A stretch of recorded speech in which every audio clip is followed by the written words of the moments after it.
Aujourd'hui à Jeune Culture, on découvre des projets culturels en pleine nature.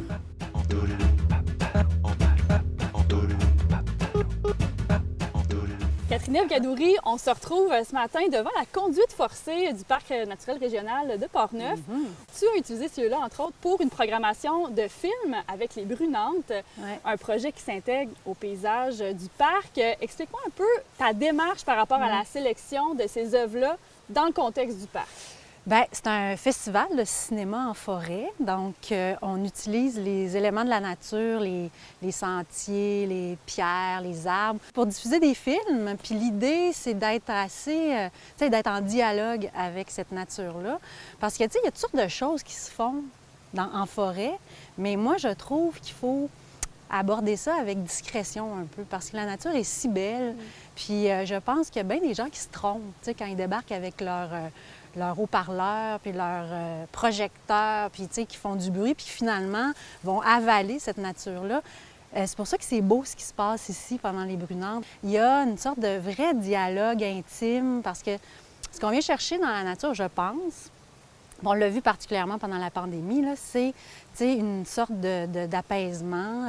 C'est pas pour rien que les gens quittent les grands centres là, ces jours-ci. On a besoin de cette nature-là. Donc, c'est comme ça, moi, que j'imagine la programmation des Brunantes. Des films souvent très délicats, je dirais, beaucoup dans le dessin, des films muets qui vont des fois se retrouver sur une toute petite pierre. Donc, on va jouer avec les échelles pour garder le son, par exemple, de la chute qu'on entend, là, de l'eau. Il faut que ça dialogue, dans le fond, parce que, tu sais, quand tu vas voir un show sur les plaines, quand on pouvait aller voir des shows sur les plaines, bien, tu sais, est-ce que tu sens les plaines? Pas vraiment. Tu sais pas que le fleuve est là. Donc, ici, l'idée, c'est vraiment de sentir cette nature-là. Puis je pense que c'est, tu sais, l'art puis la nature, dans le fond, l'art puis le paysage, là, c'est une histoire d'amour millénaire, là. Tu sais, je pensais à ça dans la grotte de Lascaux. Qu'est-ce qu'ils faisaient? Bien, ils parlaient de nature. Puis les artistes ont toujours eu envie de traduire cette nature-là. Puis, tu sais, ça se passait beaucoup, mettons, en peinture, dans les musées, tout ça. Puis à un moment donné, ils en ont eu marre, ils ont eu envie de sortir. Fait qu'on est sortis dans les milieux urbains, mais ici, je trouve que c'est un pas de plus. Tu sais, on est sortis, par exemple, on pense à Passage insolite à Québec. Bien, tu sais, c'est l'art en dehors qui parle à d'autres publics, mais on reste dans une sorte d'urbanité. C'est un cadre, ça. Mais là, ici, c'est comme le pas de plus où on va chercher, je pense, un peu du sacré qu'il y a dans cette nature-là. Puis c'est pour ça que les artistes, quand ils viennent ici, puis là, c'est la même chose dans les films qu'on présente, tu sais, il y a quelque chose de très doux, je trouve, tu sais, parce qu'on le sait que tout ça est magnifique. Tu sais, hein, Jeanne, je t'apprendrai rien en disant que j'aime réfléchir au public. Les gens qui viennent pas voir l'art en général ou le cinéma, parce qu'ici, on présente des choses quand même assez intenses. Là. Pointu aussi, oui, là, au niveau de la programmation. C'est ça, du cinéma expérimental, la vidéo d'art, tout ça.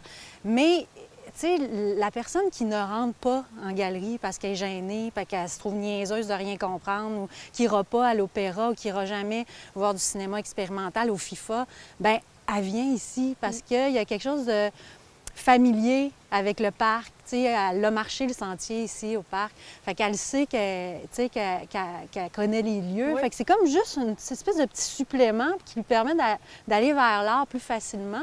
Puis tu sais, quelqu'un qui n'est jamais allé à l'opéra, là, tu mettrais Marie-Nicole Lemieux là. Puis jamais personne dirait, voyons, on met un snob, l'opéra. Non, il se passerait quelque chose. C'est une espèce de... Tu sais, pour moi, là, quand ça va mal dans ma vie, je m'en vais m'asseoir sur le bord du fleuve.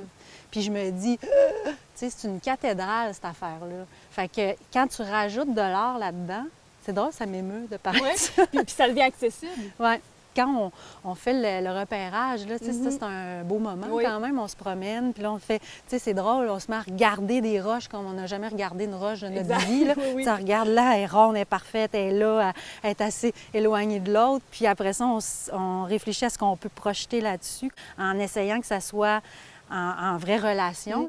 Ce qui est intéressant aussi avec le parc, c'est qu'on est dans des ruines industrielles, en tout cas cette partie-là. Puis ça, on s'amuse dans les Brunantes quand même avec ça. Là. Bien oui, parce que c'est déjà ça un élément qui est ajouté, qui est en plus à cette nature-là, ce paysage-là. Puis c'est abandonné depuis un petit moment. Fait que tranquillement, tu sais, la nature reprend ses droits.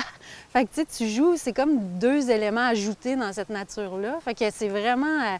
tu sais, c'est comme un casse-tête, cette affaire-là. Tu sais, comment on peut réfléchir à ce patrimoine-là, le faire réagir aux films qu'on projette là-dessus, comment être en adéquation avec la nature autour puis le parc. Tu sais, c'est vraiment une sorte de réunion parfaite qu'on essaie de trouver. Des fois, ça marche mieux que d'autres. Hein? Oui. Tu sais, des fois, on fait « c'était parfait, il allait là, ce film-là ». Puis on le voit aussi, le public, hein? Ils veulent... tu sais, il y a une proximité des fois. Tu sais, si on utilise un arbre, bien là, ça devient tout petit sur l'écorce de l'arbre. L'aspérité de l'écorce va faire en sorte que, tu sais, c'est pas... On s'éloigne un peu de l'écran très lisse. Fait qu'il faut avoir une sorte d'attention. Puis là, les gens se rapprochent. Fait que ça crée comme un... petite communion autour d'un arbre. Tu sais, il y a quelque chose de... Moi, en tout cas, bien, on est pareil là-dessus. On capote sur cet événement-là. Oui, c'est magique. Non, c'est vraiment magique. Puis, merci beaucoup, Catherine Ève. On nous souhaite beaucoup d'autres années à venir avec les Brunantes.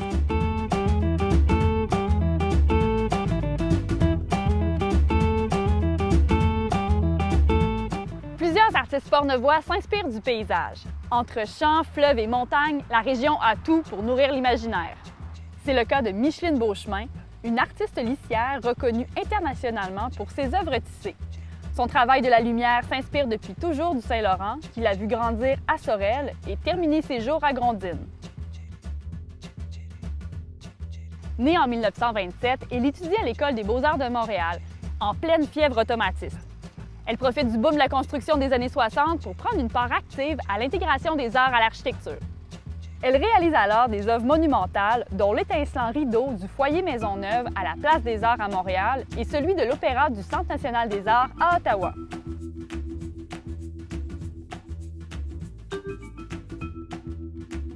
Dans son atelier de Grondines, avec vue sur le fleuve, les levées et les couchers de soleil, les tempêtes et les saisons servent d'inspiration constante à cette grande artiste qui gagne à être redécouverte.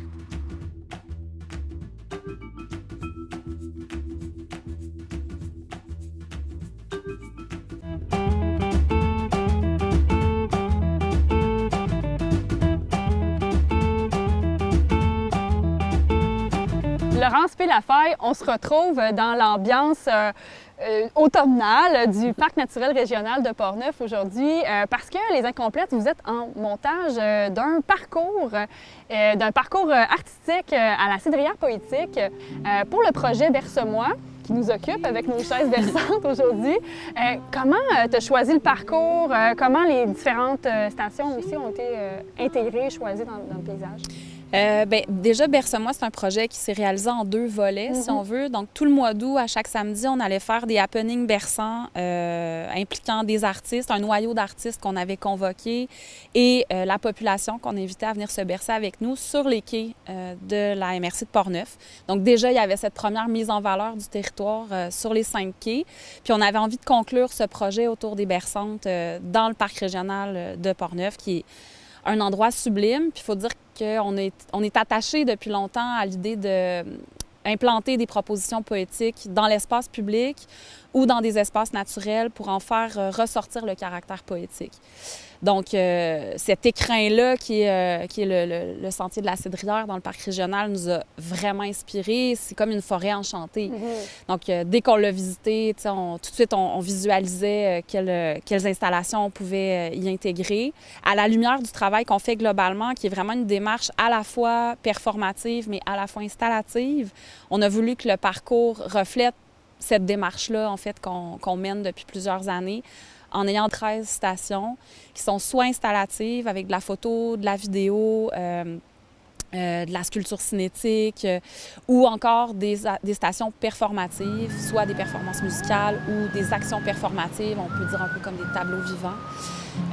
Donc, toutes ces stations-là sont toutes différentes, mais disons, mettent en valeur le caractère poétique de la chaise berçante dans un territoire qui est vraiment représentatif, disons, de notre culture, de notre pays. Puis qu'est-ce qui arrive en premier dans le choix artistique? C'est-à-dire, est-ce que c'est de visiter le lieu, le sentier, puis après ça, on vient choisir les performances ou c'est l'inverse?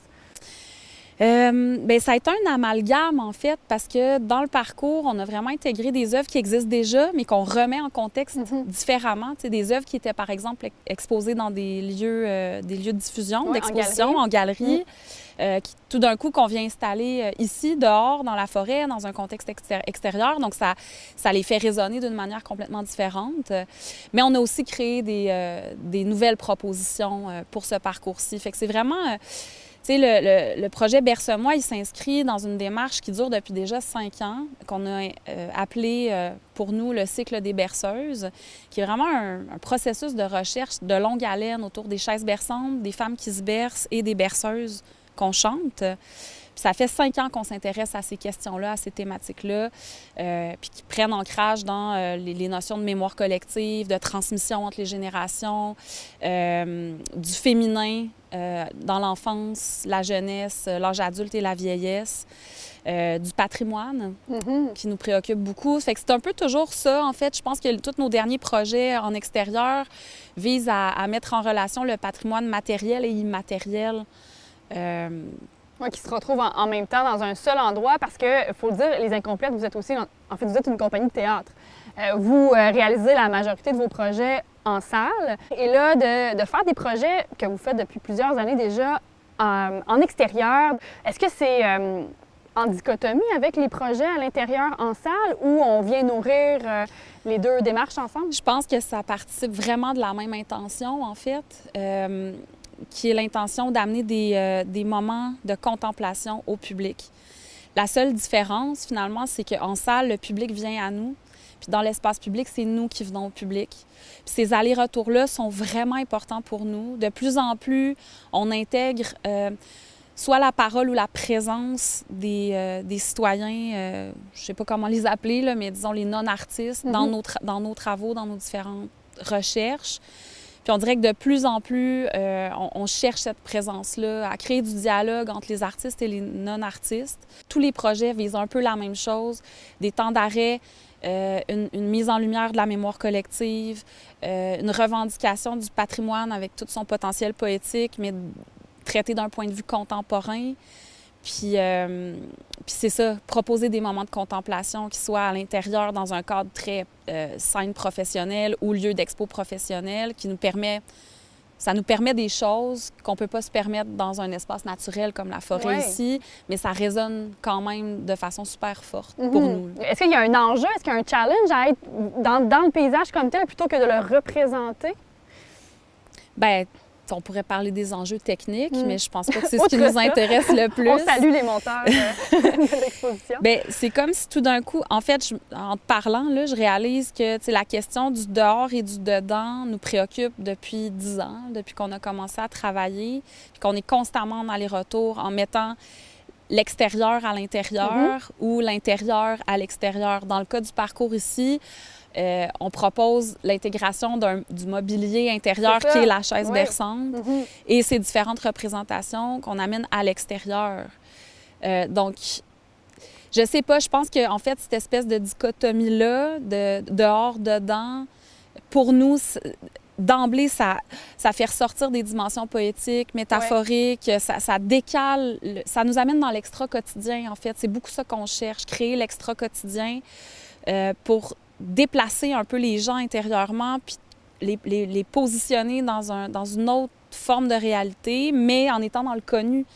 Parce que ce mobilier-là, par exemple... C'est du quotidien. C'est du quotidien. Tout le monde a une chaise berçante, ou presque. Mais on l'amène dans l'extraordinaire, sur la mousse. Voilà. Effectivement. Puis tout d'un coup, ça résonne de façon complètement différente que quand on la retrouve dans notre salon, dans ses fonctions habituelles. Mais merci beaucoup, Laurence. Tout ce travail avec le paysage est vraiment inspirant. Merci.